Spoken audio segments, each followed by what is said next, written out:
Why am I doing this?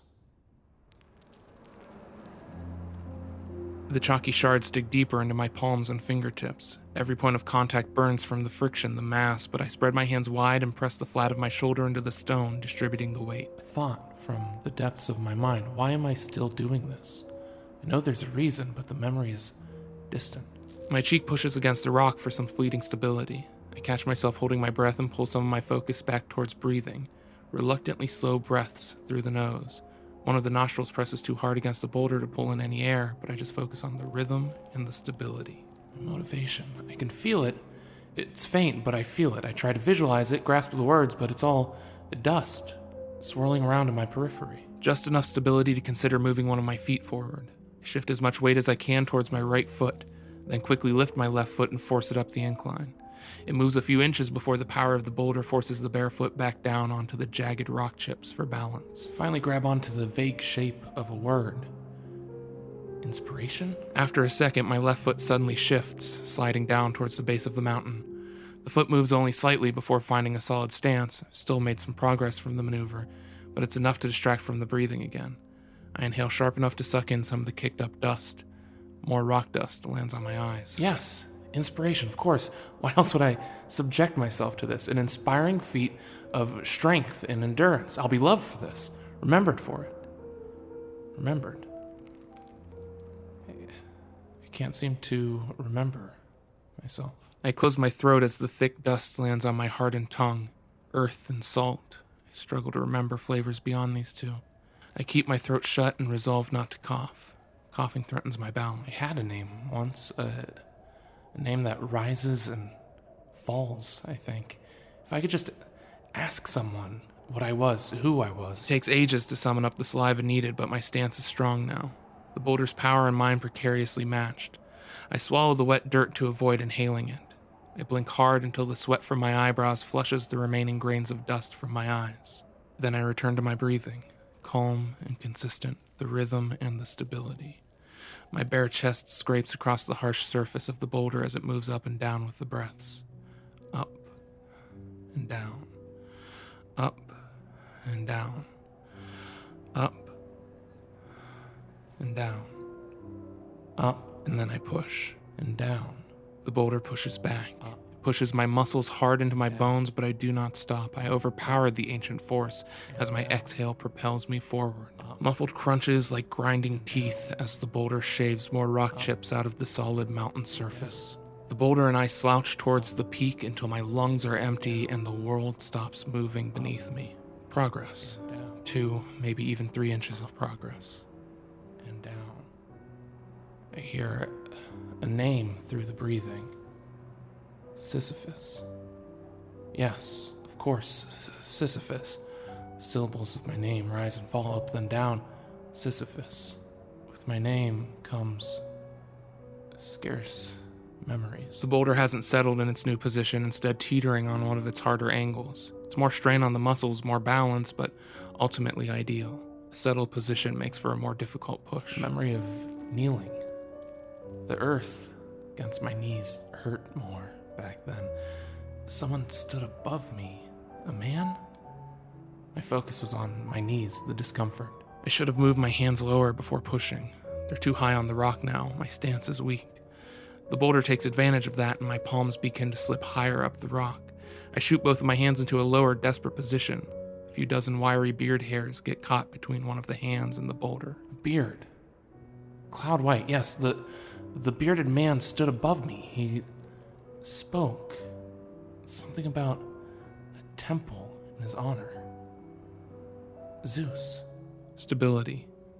My eyes rest on the beard hairs between my knuckles, the same pale slate gray as the boulder. I'm not sure if the color is the result of age or of the boulder itself, pressed against the stone so forcefully that the hair has absorbed its attributes. Gray, coarse, unruly. Zeus delivers me a sacred task, the construction of a monument to the gods atop a great mountain. My motivation. That's it. This boulder, so close to the summit now, will act as the foundation for a temple to Zeus himself, a temple with which to inspire the most pious and worthy of motivations. But But as speaking continued, the sounds blur in my mind. The absorption of attributes has been mutual over time. I've grown denser, more rugged. The boulder has grown smoother, more clever in its counter movements. My mind was clever once, I think, before my body assumed the heavy lifting. Zeus speaks of my cleverness. He smiles proudly as he cites it. An understanding has emerged between the boulder and myself. The present climb is as difficult and as painful as the first, but there's an understanding now, a familiarity, an acceptance. A lapse in my understanding. What have I done to earn such a blessing? My mind searches for a memory from before the mountain, but everything is distant and small, like recalling a few specific seconds amidst decades. In my attempt to conjure a memory from before here, the scope of this blessing takes shape. I've become too comfortable, distracted. My counter pressure slackens just enough. The boulder tilts towards me, my lower back tilting backwards with it. The movement surprises me, the shock sending needles to my throat, and I overcompensate, pressing against the rock until it starts rolling in the opposite direction. I'm committed to another push now, reactionary and unstable. Impossible scope. Decades, moving painfully against the boulder, alone, skin hardening and muscles tearing. A single error sends the boulder tumbling back to the mountain's base. Centuries. Clothes snagging, ripping, dissolving to time, foodless, drinkless, sleepless, mindless. An impossible existence. I approach the summit, but the boulder lurches unnaturally and tumbles in impossible movement. Millennia. Only the climb and the pain remain. And the repetition. Up and down, up and down, up and down, up and down, up and down, up and down, up and down. The exhale begins. Instincts take over. Every muscle tenses and pushes in unison. As the boulder moves away from my body, the dozens of trapped beard hairs straighten and tug at my neck. But my muscles are locked into the movement. The pain turns from dull to biting as each hair slowly tears from my skin, each one leaving a sharp, throbbing sting in its place. The intention of Zeus's words return to me. The push continues. The raw patch of neck skin sweats blood. My lungs empty, and the boulder rests again. I have not been blessed. I have been punished. The next slowed inhalation brings a humid scent. Iron, blood. An old scent returns more new memories. I avoided bloodshed, never fully growing desensitized to it, at least relative to other kings. I was a king. The blood pools enough to begin dripping down my neck, but the sensation blends with the sweat, a sensation I'm now numb to. Another scent occurs to me, but it's just a memory.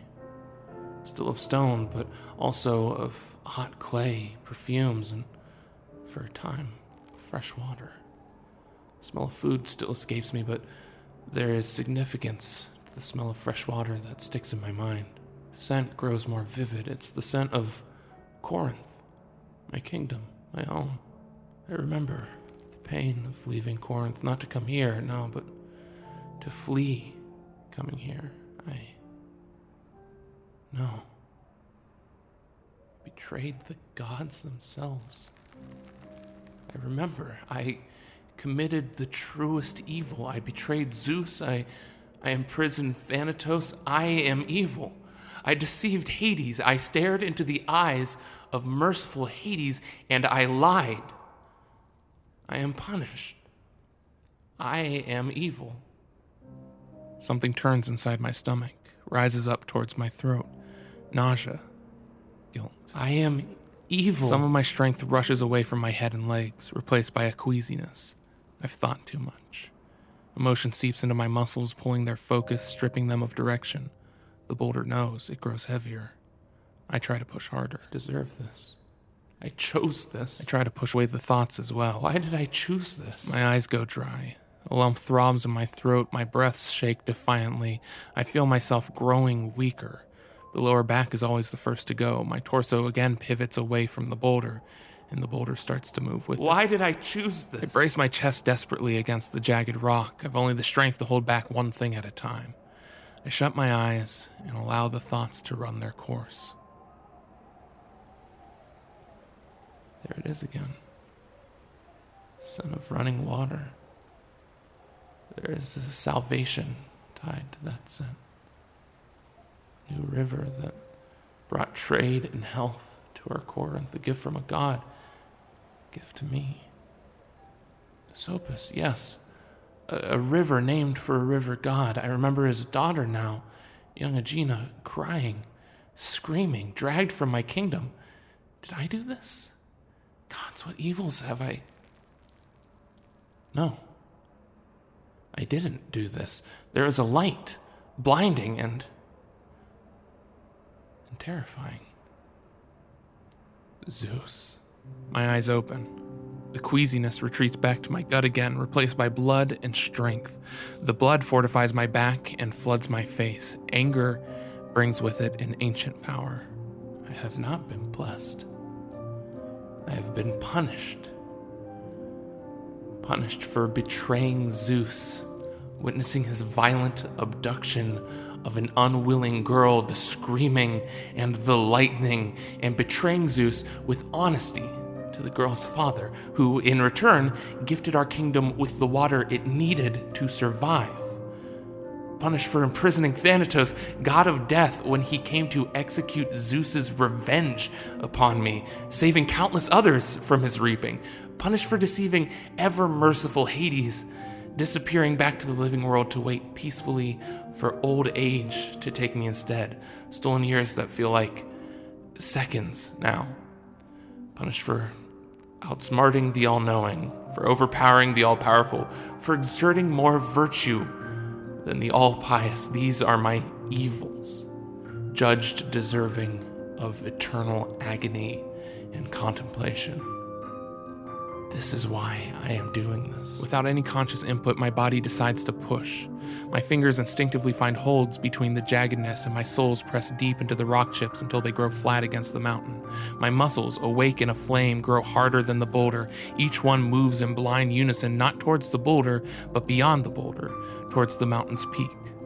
No, the boulder shifts obediently. This is why I am here. I take one step forward, then two, but this is not why I am doing this. Then three. Why am I doing this? Then, with blinding hatred, a fourth step. Inspiration. I break the urge to take another step. I find my footing and hold. Slowing my breath proves more of a challenge than propping up the boulder. My heart drums a loud, unruly beat, too hurt to slow down. So I redirect my concentration. My eyes blur their focus as I recede into my lungs, recognize the movement of the breaths. Nothing exists beyond the movement of the breaths. Up and then down, up and then down. Gently, I start to smooth them out, lengthening the rise, flattening the descent. Anger brings strength, but it's an unsustainable strength. Never enough to reach the peak on its own. I'll burn out, or misjudge, or give more than I possess. Anger has cut short many ascents. The pain beneath that anger infects my will to move forward. Up and then down. Up and then down. My heart grows more distant in my ears. Good. More apt question. Why am I doing this still? Memories of my time on this mountain trickle in. Fewer memories than that of my life, despite the endless length of years here. The memories are mostly of pain. Those are the most useful. I need to loosen my muscles. Too tense from the last push, they constrain themselves to tearing. I lock my knees and spine and put most of the weight on my chest. It's the closest thing there is to rest at this near to the peak. But the boulder doesn't rest. I can't stop here for long. I stopped once. For centuries, or something feeling like centuries, I stopped. I forgot that I could do that. It was the farthest attempt I'd made. The ground so steep at that altitude, feet pedaling against the gravelly summit to maintain progress, allowing myself hope. I could see the precipice, a perfect boulder-sized impression upon the peak. The excitement made its way into my veins and gave me enough for the final push. Then the gravity of the boulder shifted unrecognizably. A lateral tug to snap my balance. I remember the anger I felt towards my legs for instinctively moving out of the plummeting boulder's path. I watched in disbelief as the rock bounced violently downward, wiping clean days. Weeks of sweaty, excruciating effort. I descended broken. It took this sight to see my curse. An impossible movement of the boulder, an impossible task. This is my punishment. But then the perplexing revelation, I could still feel my sense of self-will. I felt no compulsion to continue. Power over a mortal that even the gods lack, I suppose. So I didn't continue. Instead, I walked. But when the mountain fell below the desert horizon behind me, it just as soon arose from the desert horizon before me, no matter the direction traveled. Eventually, I took to the only shade I knew, the shadow of the boulder, and there I sat in protest, unmoving, undying, again, for something feeling like centuries, dust-covered, slowly submerging into the mountain. My once clever mind grew decrepit from the silence. What was left of it conjured the thought of an ancestor, Prometheus. Zeus once forged man to be separate from beasts in only one attribute, possessing enough of a mind to marvel cluelessly at the gods, enough of a mind to fear, enough of a mind to worship. Prometheus saw this as cruel. He stole fire from the sunrise and delivered it to man, and with it, a burning curiosity that grew into a cleverness, an attribute Zeus has little patience for. Zeus withheld his punishment for man, knowing their cleverness would soon blossom into weapons and self-destruction, instead focusing his fury upon Prometheus.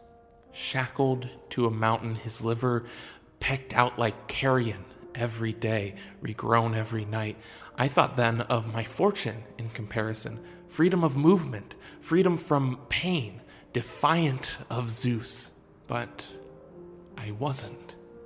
Zeus, in his limited wisdom, knew I would give up, knew I would cease my toiling eventually and wither away as much as a spirit has the capacity to wither. The oh-so-clever king of Corinth, my cleverness eroded by defeat, dulled to the level of those ideal early men. This was my punishment. Upon this thought, I found myself suddenly standing. My body had weakened since I'd last made the effort, but a new strength was within me. I braced myself against the boulder, my mind no longer on my regrets. I began again to push. The time for stillness has passed. The boulder has grown impatient. I replaced my chest weight against the boulder with my open palm. I slide my other hand close beside it. The ground is steep here, and the push needs to be concentrated and direct. The inhalation before the next push is my deepest this climb. When I have my mind about me, it tends to linger on a concept. Power. I thought myself more fortunate, more powerful than the punished Prometheus. I feel pain as well, constant and indescribable, but it's self-inflicted. It's a choice. There's a consolation in that, but not power. Power is not self-inflicted. I exhale and I push, but rather than the boulder giving in, my grip does. I notice in my periphery a half moment too late that the blood from my neck has sweat down to my chest, then onto the boulder, slickening its chalky coat. My left hand shoots upward on the rock, driving itself deep into one of the boulder's sharper angles. More blood. This is why I've forsaken the venom that once moved me. My resentment gave Zeus more power, a power over me he's now lost. Zeus is not dissimilar to the boulder. During my climb, the boulder displays a terrible, overwhelming strength, but when left resting, it has none. No capacity to overwhelm. It cannot move without me, without the power I give it. Few give Zeus that power now. I feel that even here. Skin and flesh split down the length of the palm. Too much blood and too much pain to manage a sufficient grip, so I make a fist. press the knuckles hard into the portion of rock face, my palm wiped somewhat clear. The knuckles are less calloused than the palms, with less flesh and sinew to buffer the bones. They shift and scrape against the boulder's surface like brittle stone against stone. The agony is more vivid than I've accustomed myself to. It creates a sensation too constant to process, instead throbbing in irrepressible waves with every heartbeat. The next push will have to be farther than anticipated now, all the way to the summit. My motivation moved to self-contentment. Imprisoned in a solitary vacuum, most choices lose consequence, and confronted with the consequenceless choice between sorrow towards my situation or undeterred, defiant joy, the decision felt apparent. I chose to be happy. And I was, for many, many years. But a flame of joy requires a level of upkeep and conviction to keep alight. A worthy and attainable task for a limited lifespan, but the soul grows tired by eternity, and the task I've set upon myself to maintain my perpetual toiling requires as much conviction as I have in me. So, gradually, I discovered a third choice: peacefulness, an effortless solace and pride, achieved through the truest source of power, inspiration. I count down to the effort before me, one count for each steadfast breath. As the effort grows closer, my body operates independent of any conscious plan. Just as my memories have returned to my thoughts, the memories of prior final pushes return to my muscles, triggered by the sight of the precipice and the familiar torrent of naive determination. The tension of every muscle intensifies, my heart desperately pumping to supply each muscle with the blood needed for the oncoming attempt. Inspiration. I shut my eyes and let the memories take over. A display of eternal determination, defiance, strength, autonomy, passion. This is the power I give, not to the gods, but to those more deserving, those too clever to bow, too loving to worship blindly. To them, I reveal the limits of the all-powerful. No one is all-powerful without the power we give them. Inspiration. This is the power I give. An eternity of inspiration. Few in Elysium can claim such a reward. I have not been punished. I have been blessed. And in return, the actions I inspire give power back to me. In my solitude, I've revealed this true sustainability, mutual, perpetual inspiration. My body moves confidently towards the mountaintop. The boulder responds with all of its force, all of its power, but right now I am all powerful. I step forward. My knuckles dig themselves hard into the boulder until nothing remains to separate the bone and the rock. The pain feeds the fire. Another step forward. I feel the stony earth beneath my toes relent and compress. The wind shifts directions almost obediently, lending even more power in the direction of the push. The boulder refuses to roll now, but slides steadily towards the peak regardless, shaving a fresh path into the mountain. A final step.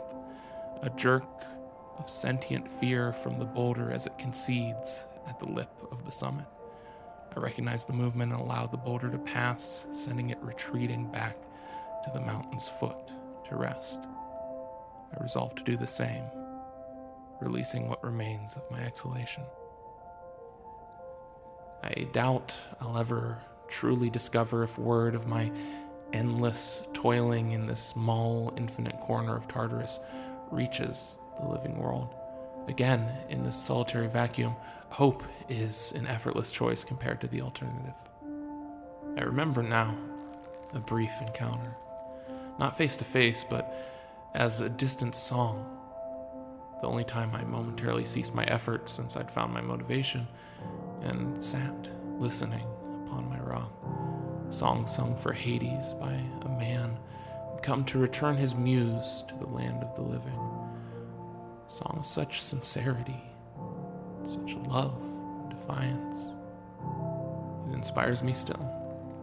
And I entertain the hope that my defiance, my return to the living, all my efforts upon this mountain played some part in inspiring his pursuit. Perhaps, for a time, I took on the role of his second muse.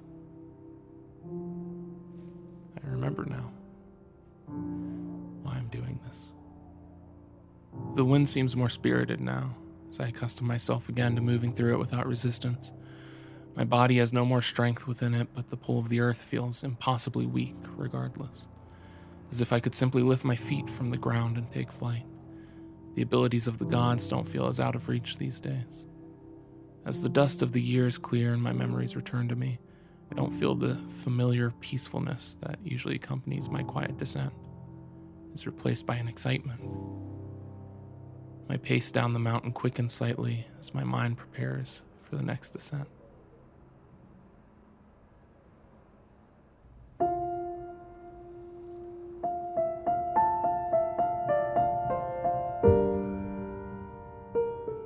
The Boulder. Written and narrated by Jonathan O. Roselyon, edited by Haley Roselyon, artwork by Stephen Morrow. Go make stuff.